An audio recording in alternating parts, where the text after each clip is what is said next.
tugenda mu kalulu omanyi waliwo omusajja yagembu simanya ndi mukulu najja ndi muto kati yaba yabatandikanga bato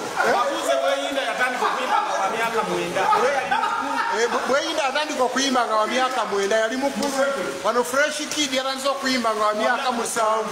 kati naye munno mukulu abantu bamanyi abantu batubuzaabuza batulowooza mbu bagezi kati abantu bamanyi nti abamu batandika ebintu nga bato kati ffe twasomako kitono edda muto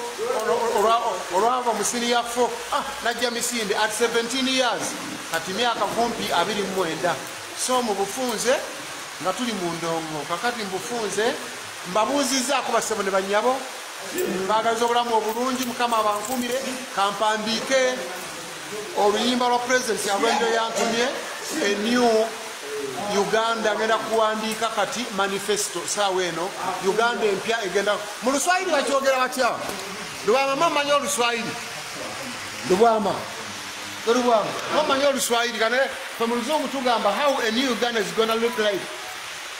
Uganda empya nga bwegenda okufaanana kati mu Luswayiri mwe mukyogera Abaswayiri mukyogera mutya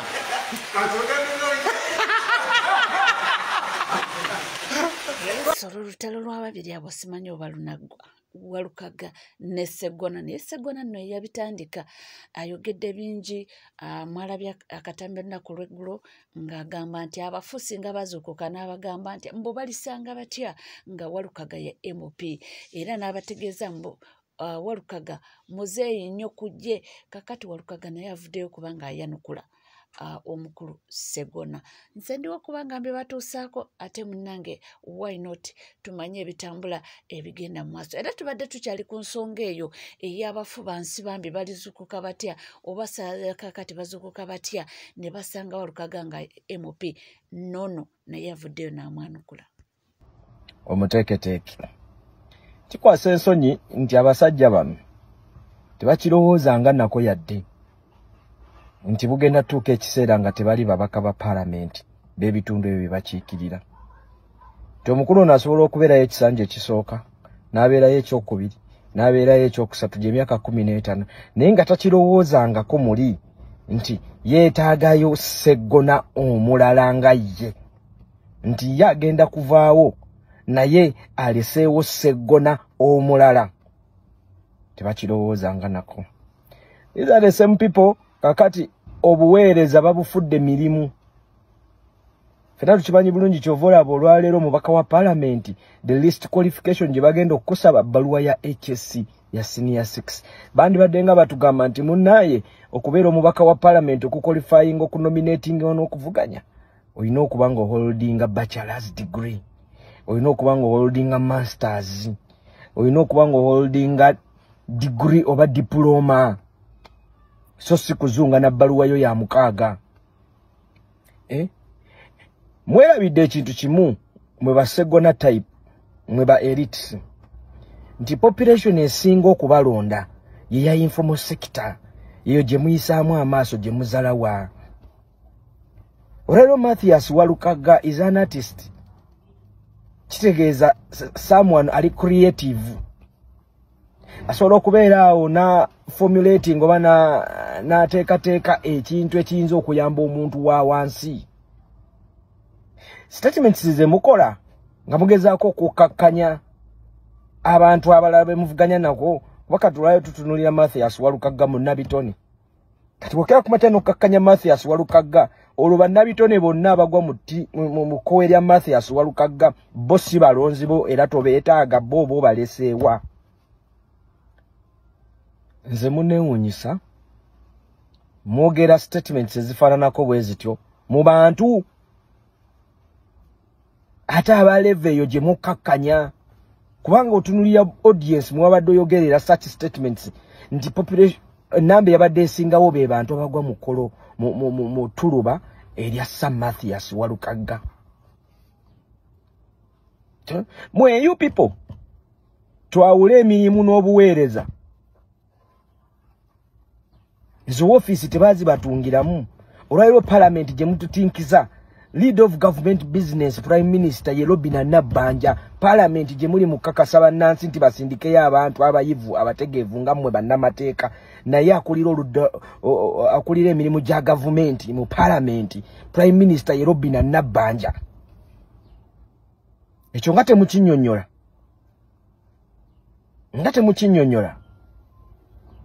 olwaleero mwe parliament gye mukukitiza nti erina okubeeramu abayivu kiki kyemukoze kyemutebolinze nga mukozesa obukugu bwammwe ne kiyamba omuntu wa wansi besides policy making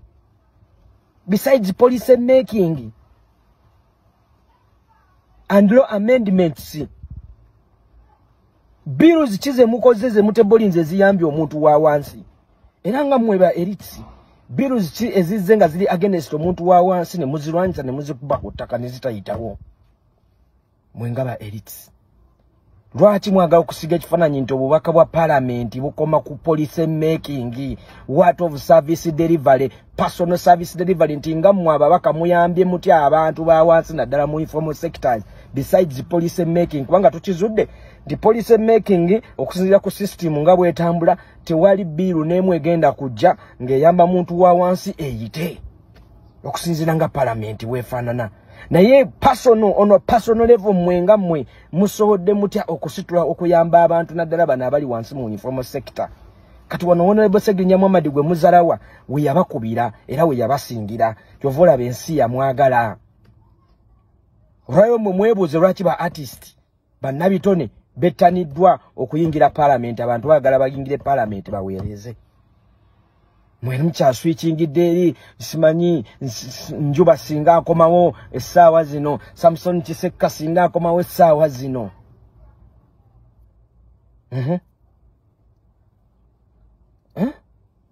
Eyo parliament eyo gye mukungiriza ate mmwe musudde.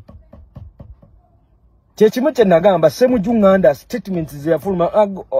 olummano olwo n'okwemanya okwo kwe mukozesa ne mukakkanya abantu bannammwe ne mubassa wansi kyekyo lwaki abantu bagenda bavotinga out. N'abadde olwaleero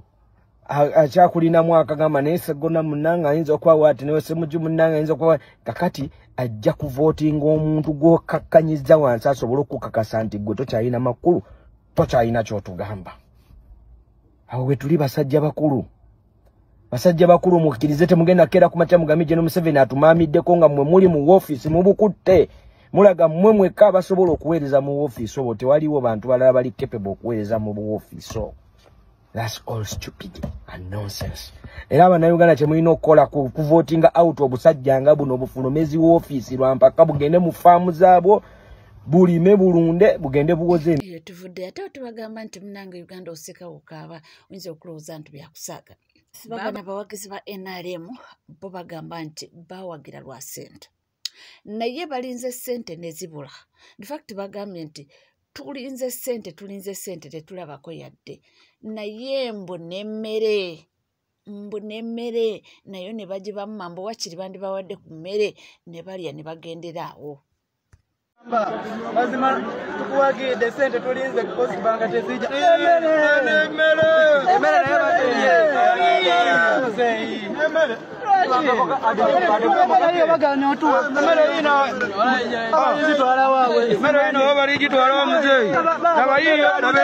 Museveni alusazi napa tugenda kula mu restaurant tubarekedde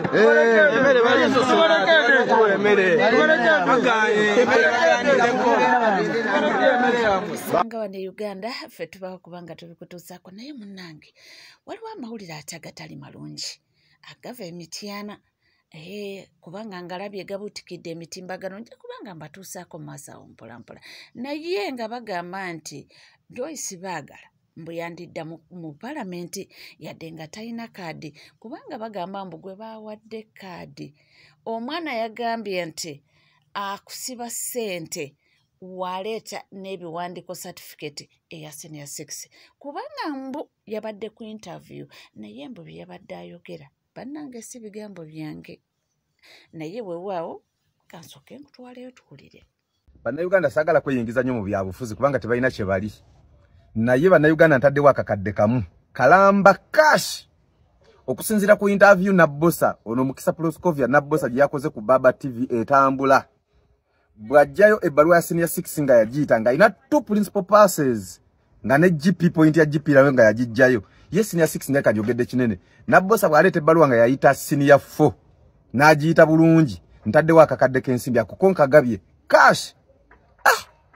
nabbosa ng'otuswaziza nnyo bannamitiyana bannayuganda omanyi abantu bangi abayingira mu byobufuzi bineeno oli n'avaayo neyeefula mbu ayagala kuzoganya ayagala bwemupi naye ng'akimanyi teyasoma talina busobozi nga jasi ayagala nti bano ababa bamwesimbyeko abalina ku ssente kati nga bwolaba baagala oba n'abakoba emitiyana ayite nabbosa amuwe ssente akiveemu kati nuupu yo yakute kaadi n'egikateera akakadde kalamba nkataddewo nabbosa bw'ejjayo ebbaluwa ya senior 6 nga wayita A-level with 2 principal passes ne GP nga wagiyita mukiwulidde agambye nti nabbosa waleeta certificates ze za senior 4 nga yayita bulungi mbwataddewo akakadde agamba nti si ku luli oluzungu lwe yabadde ayogera bwewaawo mbagamba mpe oluzungu si lwe lugenda mu palamenti naye ndabyeko abantu bangi bapositize bagambye nti nedda sika kugamba nti waliwo empalana mbu toyagala muntu nga just omuyinako empalana bagambye nti Joyce yandibadde yeddiza kaadi ye kubanga nti mu butuufu era oli amaze n'agamba n'okugamba nti we natunulidde omwana nabbosa interview gye yakoze nti mu mutima nakkiriza nti Walukaga is an intellectual ngamba bantu bange naye awo wetuli nga tuvuddeko awo ye Frank Antambi ne Shalom babagambye temuddamu NUP ningamba kikikyo bibino kati eri abavubuka abadde beefudde nti baagala enkyukakyuka kuliko obuvubuka gwe bayita Shalom mumpi alinga ekitole kya sabbuuni alina obuviri bwakozimba oyo Tom Boy kuliko Ntambi Munyampi ne Kasuku n'abala eyo tiimu bali ku perolo ya Anita Amongi lwaki abasasula buli agent wa Anita Amongi bataawadde kaadi obusajja obusatu bumakinga sure nga bukuba candidate gwe bawadde kaadi ya national platform nga bajje ku agent wa NUP mukyetegereza bukuba ekuve Busoga ne bujje Mitiyana ne bujje Busiro nga bukuba pate bukuba president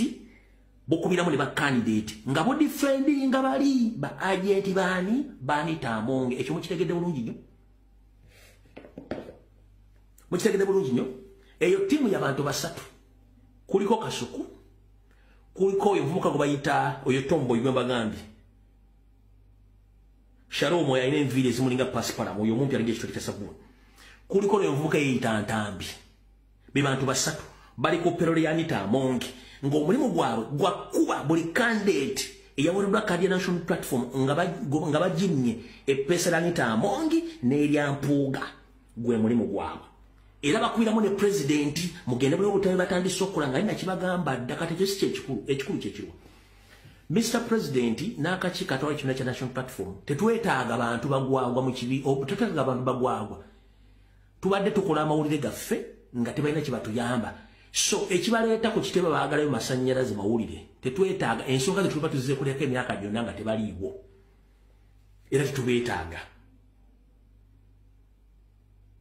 tefuna kyetubeetaaza abamu bajja okufuna selfi nga baagala kuga nti bali mu nkyukakyuka naye nga bali ku ssente ekyo nkibategeeza mu kitegere bulungi abasatu bali ku perolo ya Anita Amongi kuba buli candidate yenna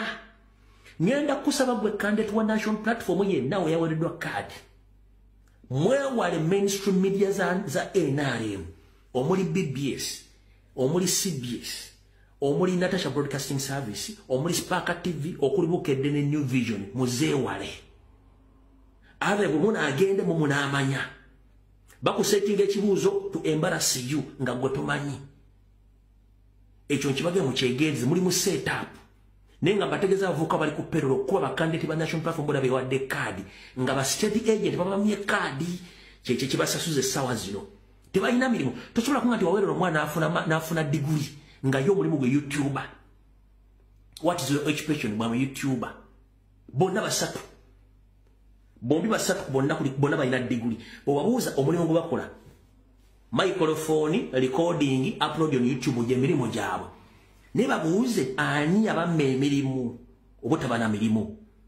Tebajja kyo kunyonyola. Ino katandika butandise nze nkugambye ndeeta era we nkugamba ndeeta mbanye na byenfumba neyinga gago gawulira era wetuvuddeko mu bashalumu atera nagamba nti waliwo security alert enkambwe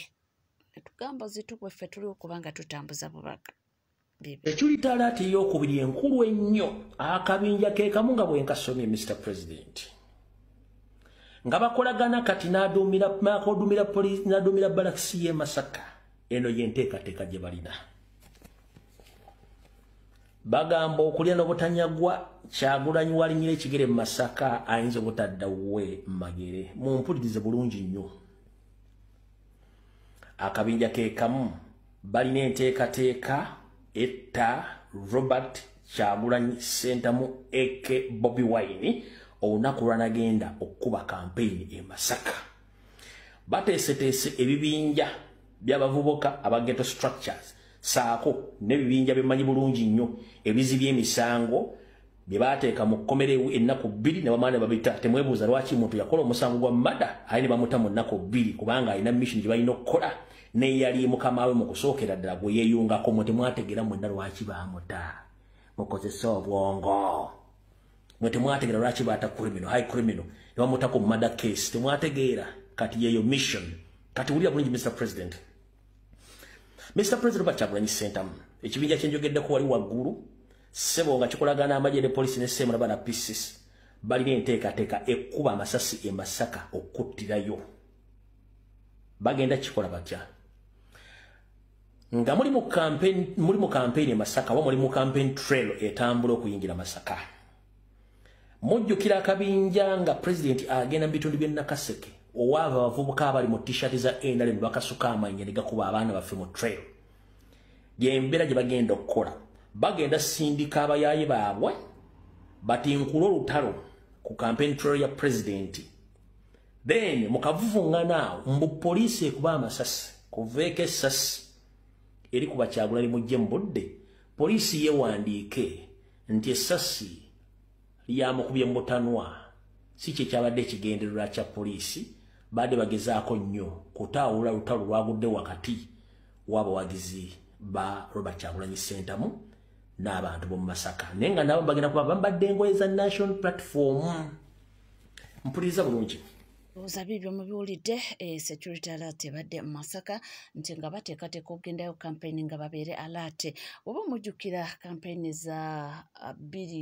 2021 akalulu akasembayo ye Masaka yalina oba nkyogere ntya mwe mwafiira Frank Senteza mwalaba kavuya kaliwo nga bagezaako okuba nga bataasa obulamu bw'omwana mulenzi Ashirafu Miracle nga Frank agezaako bambi bateekewo paasi emmotoka eyali mu Frank eyitewo abasajja kye baakola bambi omwana oyo yatugumbulwa mu bukambwe so ebaye n'agamba nti babeere begendereza era nga bagenda saidi zeeyo era munnange wabaawo ate nga majjukira nti kati e Masaka waliyo okusika omuguwa okw'amaanyi eyo waliyo omukulu naye ataafuna kaadi ate nga talina bigambo biwoomu eri saidi eno ate gye mpulira mbu omukyala oyo omukulu mu palamenti awo mbafujjiriramu akasimbi munange ngambye byambu kubanga nange biwulire sirabangako ng'amuwa naye nga nange wempulira mbu amuteeramu akasente oyo akomawo yagamba nti oyo yena agenda omwenganga ayambale essuuti alabe gyabike naye nga ebyo bintu we bityo security alerts zo zibangawo era zibaddengawo era omuntu wavayo nakugamba nti munnange mubeere careful aba si mulimba era aba akugamba nti gendayo naye nga abaana bagambe babeere careful betegeke bulungi kubanga saawa yonna abantu abo bayinza okutusuulamu obulabe oli ku NCK TV teweerabira kubanga osubscribinga ringing that notification bell, sharing, liking,